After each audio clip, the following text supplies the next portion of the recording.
पूर्व श्लोक में समाधि का अर्थ बताया गया स्थिर मन से, और व्यवसायित्विका बुद्धि, दृढ़ निश्चय वाली बुद्धि बताया गया। त्रैगुण्य विषया वेदा निस्त्रैगुण्यो भवार्जुन निर्द्वंदो नित्य सत्वस्थो निर्योग क्षेम आत्मान। देखिए, प्राकृतिक तीनों गुणों से संबंधित ये प्राकृतिक तीन गुण कौन से हैं? सतरजतम। अर्जुन को उपदेश देते हुए भगवान श्री कृष्ण कहते हैं, हे अर्जुन, वेद जो है उपयुक्त प्रकार से तीनों गुणों के कार्य रूप समस्त भोगों एवं उनके साधनों का प्रतिपादन करने वाले हैं। इसलिए निर्द्वंदो, निर्द्वंदा द्वैत भाव से युक्त है, और नित्य सत्व स्था, नित्य शुद्ध सत्व में स्थित है। निर्योगक्षेम, निर्योगक्षेम को कहते हैं लाभ तथा रक्षा के भावों से युक्त। और क्या कहा है इन्होंने? स्पष्टतया ये बात कहना चाहते हैं भगवान कृष्ण अपने शिष्य तथा मित्र के रूप में अर्जुन को ये सलाह देते हैं कि वेदांत दर्शन के आध्यात्मिक पद तक ऊपर उठें, जिसका प्रारंभ ब्रह्म जिज्ञासा अथवा परम आध्यात्मिकता पर प्रश्नों से होता है। जब को वैदिक ज्ञान इस भौतिक जगत की सृष्टि करने के पश्चात किया गया, जो जीवन यापन तथा भव बंधन से छूटने का उपदेश देता है, वैदिक ज्ञान जो प्रदान किया गया है उससे क्या होता है? ये जीवन यापन और ये भवबंधन से छूटने का उपदेश देता है। लेकिन जब इंद्रिय तृप्ति के कार्य जैसे कर्म कांड आदि समाप्त हो जाते हैं, तो उपनिषदों के रूप में भगवत साक्षात्कार का अवसर प्रदान किया जाता है। ये श्रीमद् भगवद गीता क्या है? श्रीमद् भगवद गीता पंचम वेद, ये महाभारत का एक अंग है। उपनिषदों से आध्यात्मिक जीवन का शुभारंभ हो जाता है, और ऐसा अर्जुन को संदेश देते हैं कि वो भौतिक गुणों की क्रियाएं और प्रतिक्रियाओं से, जैसे सुख दुख, शीत ग्रीष्म, ये सबसे इन द्वैतताओं को सहन करना सीख लें और हानि तथा लाभ की चिंता से मुक्त हो जाएं। जब मनुष्य कृष्ण की इच्छा पर पूर्णतया आश्रित हो जाता है, तो उसे ये दिव्य अवस्था प्राप्त होती है। यावनर्थम उदपाने सर्वतः संप्लुप्तोदके तावान सर्वेषु वेदेषु ब्राह्मणस्य बीजानता। क्या कहा? ब्राह्मणस्य बीजानता। ब्राह्मणस्य किसे कहते हैं? ब्राह्मण किसे कहते हैं? जो परब्रह्म को जानने वाला हो। ब्राह्मण किसी जाति का नाम नहीं है। जो परब्रह्म को जानने वाला हो उसे ब्राह्मण कहते हैं। तो कहते हैं कि यावनर्थ उदपाने, यावान जितना कुछ अर्थ प्रयोजन होता है। उदपाने का मतलब होता है जलकूप में। एक छोटे से कूप का सारा कार्य एक विशाल जलाशय से तुरंत पूरा हो जाता है। तावान सर्वेषु वेदेषु, तावान उसी तरह से सर्वेषु वेदेषु समस्त वेदों में ब्राह्मणस्य बीजानता, परब्रह्म को जानने वाले का, बीजानता पूर्ण ज्ञानी को। इसका क्या अर्थ है? पूर्व श्लोक में अर्जुन से भगवान कृष्ण ने कहा कि वेद जो हैं तीनों गुणों के कार्य का प्रतिपादन करने वाले हैं, और तुम तीनों गुणों के कार्य रूप समस्त भोगों में और उनके साधनों से आसक्ति रहित हो जाओ।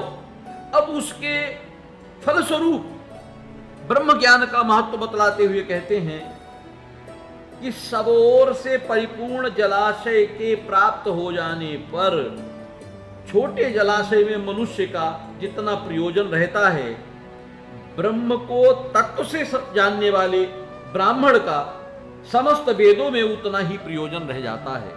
जैसे जिसको बड़ा जलाशय मिल जाए, जलाशय के दृष्टांत से क्या बात कहना चाहते हैं वो? जलाशय के दृष्टांत देकर भगवान ने ज्ञानी महात्माओं की आत्यंतिक तृप्ति का वर्णन किया है। जैसे जिस मनुष्य को अमृत के समान स्वाद एवं गुणकारी अथाह जल से भरा हुआ जलाशय मिल जाता है, तो उसके लिए फिर छोटे छोटे जलाशयों से कोई प्रयोजन नहीं रहता। अर्थात जब किसी व्यक्ति को परम तत्व परमानंद के समुद्र को, परमानंद रूपी समुद्र पूर्ण ब्रह्म या परमात्मा की प्राप्ति हो जाती है, तो फिर उसको आनंद की प्राप्ति के लिए वेदोक्त कर्मों के फल रूप भोगों से कुछ भी प्रयोजन नहीं रहता। यह है अर्थ उनका। संबुद्धि रूप कर्मयोग का और उसके फल का महत्व बतलाकर आगे 2 श्लोकों में अर्जुन को कर्मयोग का स्वरूप भगवान बतलाते हैं कि कर्मयोग में स्थित होकर तुम कर्म करो, क्योंकि कर्मण्येवाधिकारस्ते मा फलेषु कदाचन मां कर्म फल हेतुर्भू माते संगोस्ति कर्मणि। कर्मणि कर्मों का वाचक है यहां पर। तेरा कर्म करने में अधिकार है। और मां फलेषु कदाचन, फल की इच्छा जाने के बिना कर्म में अधिकार है तुम्हारा, क्योंकि कर्म के फलों के तुम अधिकारी नहीं हो। तुम न तो कभी अपने आप को अपने कर्मों के फलों के कारण मानो और ना ही कर्म करने में कभी आसक्त हो। देखिए, कर्म के बारे में जब हमने पीछे विश्लेषण किया था तो बताया था कि कर्म, विकर्म और अकर्म, ये 3 अवस्थाएं होती हैं जिनका आदेश प्रकृति के गुणों के रूप में प्राप्त किया जाता है। जो अधिकारी की सम्मति के बिना किए गए कर्म को विकर्म कहते हैं। और अकर्म का क्या अर्थ है? अपने कर्मों को ना करना। 3 अवस्थाएं हैं। कर्म किसे कहते हैं? जिनका आदेश प्रकृति के गुणों के रूप में प्राप्त किया जाता है, वे कर्म हैं। विकर्म किसे कहते हैं?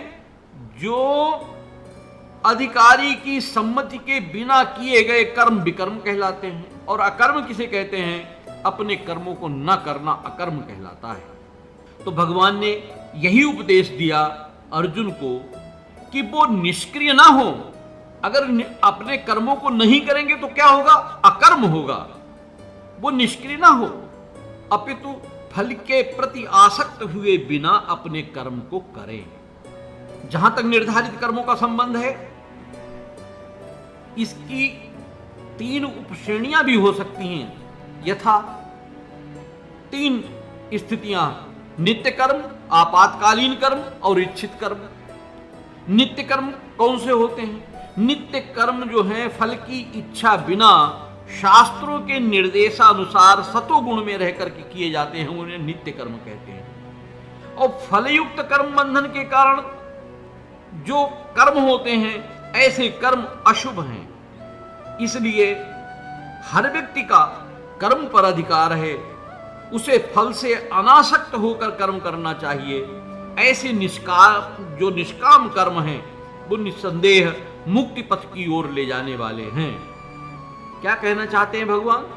भगवान अर्जुन को फलासक्ति रहित होकर अपना स्वधर्म या कर्म के रूप में युद्ध करने की आज्ञा देते हैं। और दूसरा उसका पहलू क्या है? दूसरा उसका पहलू है आसक्ति भाव, युद्ध के प्रति विमुख हो जाना। वो कहते हैं ऐसी आसक्ति से कभी मुक्ति की प्राप्ति नहीं हो सकती। आसक्ति बंधन का कारण है, अकर्म पापमय है और कर्तव्य के रूप में युद्ध करना ही अर्जुन के लिए मुक्ति का एकमात्र कल्याणकारी मार्ग है। योगस्था कुरु कर्माणि संगम त्यक्त्वा धनंजय। सिद्धे सिद्ध्यो समो भूत्वा समत्वम योग उच्यते। हे अर्जुन, योगस्था संभाव होकर के कुरु कर्माणि, अपने कर्म को। हे अर्जुन, क्या संगम, संगम का अर्थ होता आसक्ति, त्यक्त्वा त्याग कर।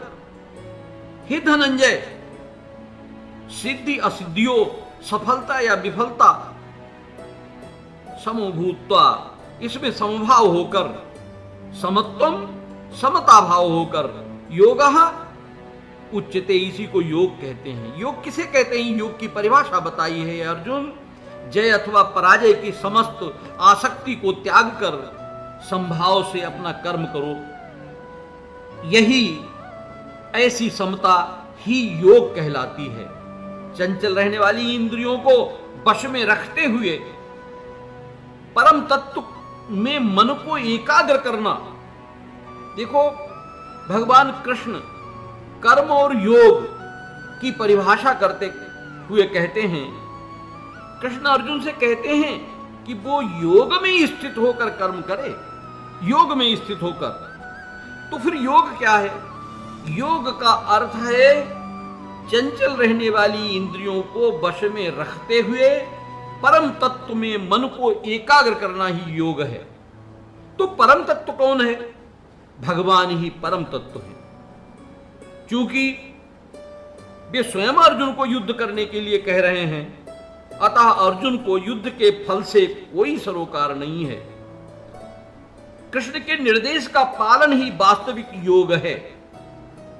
एकमात्र कृष्ण भावनामृत के माध्यम से ही स्वामित्व भाव का परित्याग किया जा सकता है कि मैं करता नहीं हूं। कृष्ण भावनामृत में कर्म करने की यही एक विधि है जिससे योग में स्थित होकर कर्म किया जा सकता है। योग में स्थित होकर कर्म करने की शिक्षा दी है यहां अर्जुन को। और देखिए, एक लौकिक बात भी बताएं, अर्जुन क्षत्रिय हैं। प्रश्न इस चीज का है, क्षत्रिय किसे कहते हैं? इसका जाति से कोई संबंध नहीं है। कर्मवत क्षत्रिय हैं अर्जुन, जो छत्रों को धारण करते हैं। वो वर्णाश्रम धर्म का अनुयायी हैं। विष्णु पुराण में एक जगह उल्लेख मिलता है, वर्णाश्रम धर्म का एकमात्र उद्देश्य विष्णु को प्रसन्न करना होता है।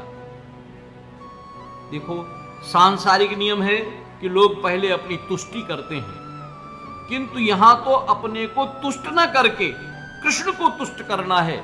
अपनी तुष्टि से कोई मतलब नहीं है। अतः कृष्ण को तुष्ट किए बिना कोई वर्णाश्रम धर्म का पालन कर भी नहीं सकता। परोक्ष रूप से अर्जुन को कृष्ण द्वारा बताई गई विधि के अनुसार कर्म करने का आदेश है। दूरेण ह्यवरम कर्म बुद्धि योगान धनंजय बुद्धो शरणमनुच्छ कृपणाः फल हेतवा। क्या कहा? दूरेण, दूर से ही त्याग दो।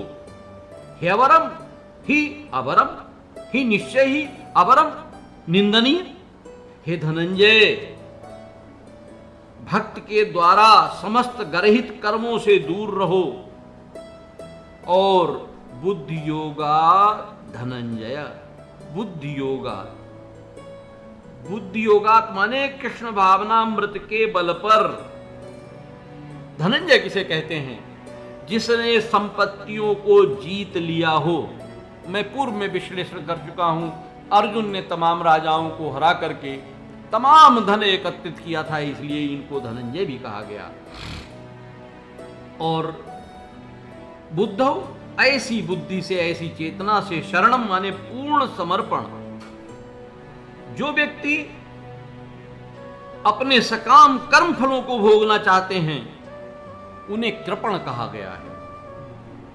कृपणाः फल हेतवा। कृपण कौन है? जो व्यक्ति भगवान के दास रूप में अपने स्वरूप को समझ लेता है, वो कृष्ण भावनामृत में स्थित रहने के अतिरिक्त सारे कर्मों को छोड़ देता है। और जीव के लिए ऐसी भक्ति कर्म का सही मार्ग है। केवल जो कृपण लोग हैं वही सकाम कर्मों का फल भोगना चाहते हैं। इसलिए वे बंधन में और अधिक फंस जाते हैं। कृष्ण भावनामृत के अतिरिक्त जितने भी कर्म संपन्न किए जाते हैं वे निंदनीय हैं, गर्हित हैं, और इसी कारण से उनके कर्ता जो है जन्म मृत्यु के चक्कर में लगातार फंसे रहते हैं। अतः इसकी कभी आकांक्षा नहीं करनी चाहिए कि मैं कर्म का कारण बनूं। योग रूप में, योग में रहकर कर्म करने का उपदेश दिया था। आगे कहा उन्होंने, बुद्धि युक्तो जहातीह उभे सुकृत दुष्कृते तस्माद योगा युज्यस्व योगः कर्मसु कौशलम।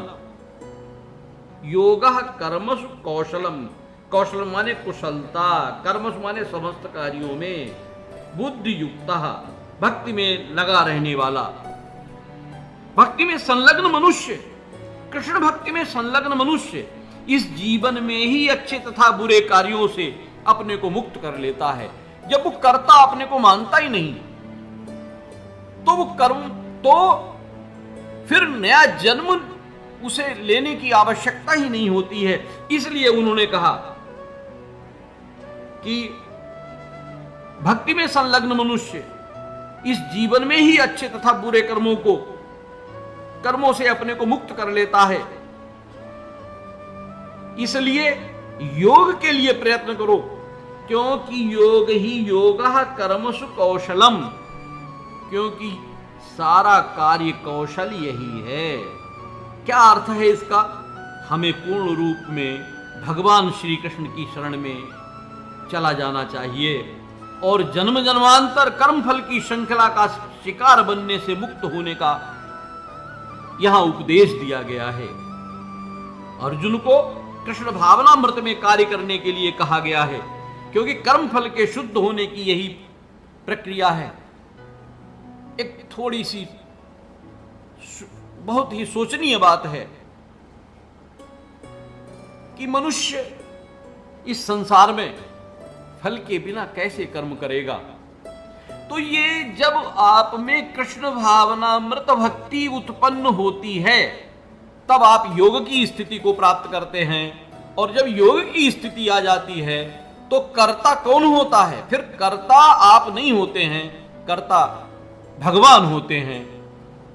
जब कर्ता आप नहीं होते हैं तो उन कर्मों का फल आपको नहीं मिलता, कर्ता कोई दूसरा है, तो कर्म का फल आपको कैसे मिलेगा?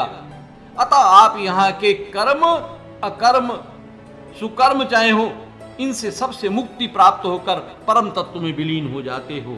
मुक्ति प्राप्त करने का एकमात्र साधन यही है कि आप स्वयं कर्ता न बने।